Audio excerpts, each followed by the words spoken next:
Hi guys, Greg at Best Choice Trailers. Today we're going to take a walk around the Lamar 7x20 H6 equipment trailer. This is what we call our deluxe model. We carry the same trailer, I'll say stripped or without some of the extras I'm going to point out in the video here.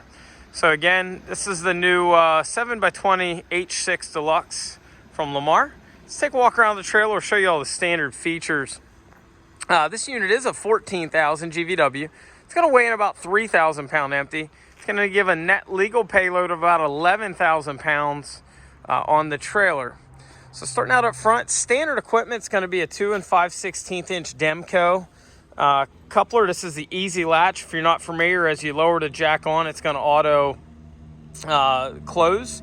It's a 21,000 pound rated coupler as well. One of the few 2-bolt couplers that will actually work on a triple axle. So it's a nice cast heavy duty. 6-hole, 4 different settings you can put your coupler in to raise and lower.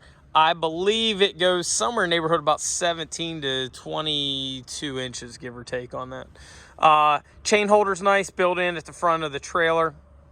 You can also hook them up here, but on the Lamar, they make it nice. You've got your holders built in. The wiring harness is a 7-pin. It's a blue cold weather wire harness, which just means it stays flexible on cold days like today. It's also got a 7 RV plug, standard equipment on most modern pickup trucks built in, say, the last 20 years. This is a 12K jack. It's got 2 zerts on it for serviceability.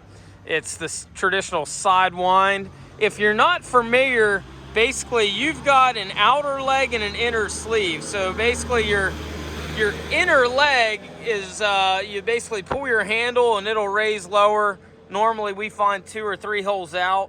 Tends to work about right for most vehicles. And then you would use your top wind to go the rest of the way. The side wind handle will adjust the outer sleeve. Standard equipment, of course, with your breakaway cable. If the trailer would ever come disconnected, you use the wrong size ball, whatnot, pull this out, and you've got a battery on board to bring the trailer to a stop. Optional equipment on this would be your toolbox. It is an A-frame box, fits nicely into the space provided. It is lockable with your key lock on the front there. It does have a gas shock, but that is optional for this particular trailer. It does come with a 3-year structural warranty, made in the USA. It is NATM compliant, and actually it's got the bullet LED lights for standard equipment. The trailer is charcoal gray in color. We like the look of the charcoal. We think it looks a little better than your typical black trailer. And then it's got the black wheels, which give it a nice clean look. Headache rack, standard equipment, as is the 2x8 pressure treated pine deck. We do add the D-rings on this. They are not standard equipment. It is a 4-inch ring as well, not a 3-inch.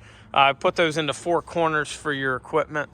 It's also going to come standard with stake pockets, and then you've got alternating chain spool or pipe spools, and then back to your stake pockets, and then standard would be rub rail for additional tie downs. Notice it is a continuous rub rail. Starting to see more and more pieced together rub rails. This is a continuous, so you got tie downs all the way basically from the front to the front of the fender. It is a removable fender, and the trailer is a double broke fender. So you've got 2 brakes in it, just gives extra strength to it. And then the removable makes it nice, we find, for replacement, or if I'm gonna haul, say, a skid, I can put forks on either side of the tire and basically set skids down on it. Just makes it super handy. Slipper spring suspension, standard equipment, which is pretty common on most 14K equipments. What's not always standard is the wet bolt kit or your grease zert that's facing you for some extra serviceability. This particular one has a black mod wheel. It's an 8-on-6.5 lug pattern. This does have the newer style Easy Lube hubs. It's a cold day, so I don't think I'm getting much luck in getting that off. But basically, there's a grease zert behind there. We recommend you can pull the whole cap off or just the black. But take a paper towel or similar and a cloth and just wipe the grease away, and then put your gun on the grease zert. And it's going to go in the outer bearing in the inner bearing and then out the outer bearing, out the outer. And once you see it come out the outside, you can stop greasing. Don't over grease it or it'll push the axle seal out. This does also have the newer forward adjusting brakes. If you're not familiar, they will self-tension, similar to an automobile throughout the life of the pad. Very little maintenance required to them.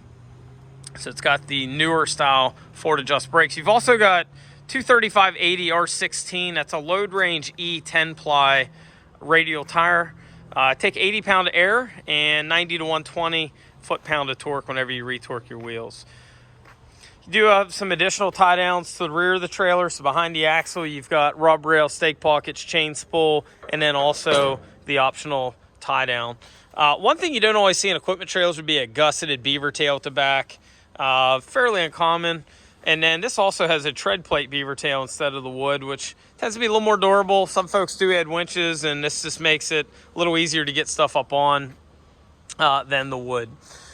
Stand-up ramps, we call these deluxe ramps. They're just a little bit wider, and then they've got the heavier mesh face. It just allows you to load a lot of items a little easier. Anything from golf carts to John Deere Gators to zero-turn mowers. So not only able to handle, I'll say, the bigger equipment, but some of the smaller equipment doesn't like a traditional ramp like these, what we call, again, stand-up deluxe ramps. It just likes them a little bit better. They are spring assisted. It does also have a kicker knee for adjustability on the knee itself. Cross members on these, instead of being an angle iron, are a boxed in tube. Traditional 5-foot ramp with a 2-foot beaver tail. It's what's on most equipments. You can load most items with this. Again, it is an equipment trailer, but some cars and certainly pickup trucks, Jeeps, all that stuff seem to go up on these just fine.